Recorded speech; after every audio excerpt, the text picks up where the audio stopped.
Welcome to the Conspirituality Report, a weekly series that tracks the bizarre and dangerous intersection between online conspiracism and yoga, New Age, and wellness cultures. I'm Matthew Remsky, co-host of Conspirituality Podcast, with bylines at The Walrus and Jen by Medium.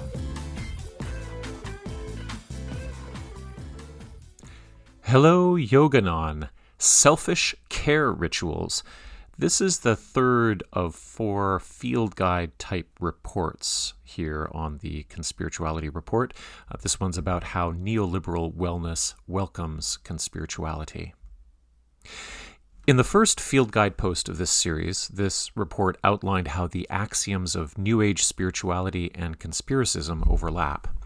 The second installment looked at how some New Age and wellness practitioners are already living in the afterglow of a fascist fever dream that can make them vulnerable to QAnon.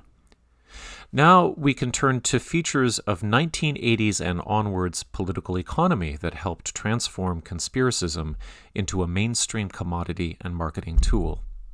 Now, there are surely psychological reasons for why New Agers, yoga teachers, and wellness professionals were attracted to the premises of QAnon and its related myths throughout 2020. But enthusiasts and practitioners alike, in America especially, where conspirituality has become a primary export, have also been groomed by 4 decades of globalization and deregulation into a series of desiccated attitudes that have piled up for conspirituality to ignite. These attitudes include, number 1, a fading trust that anything approaching a social contract could exist in a de-unionized, trickle-down, banking and technology-oriented landscape. Second, a vaguely shameful belief that consumerism is a restorative in times of crisis. This was expressed best by President Bush, who advised that Americans go shopping after 9/11.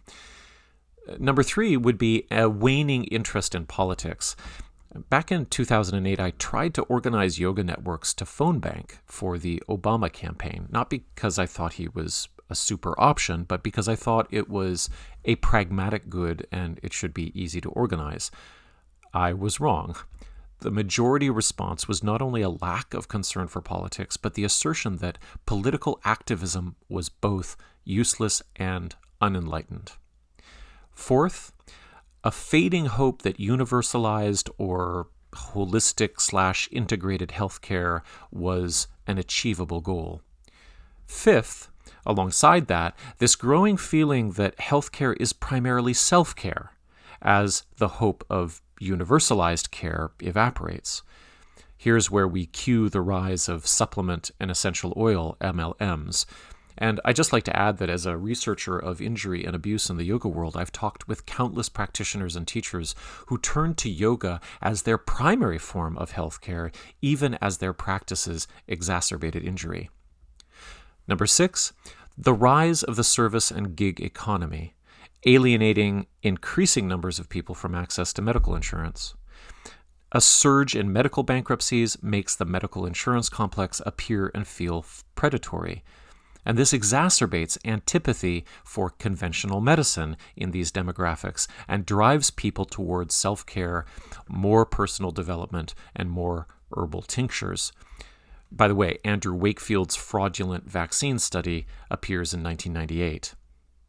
There's also a rise in the marketing of individual heroism of just do it and follow your bliss. And this, of course, will be further activated in the individualistic but herd-like landscape of online influence.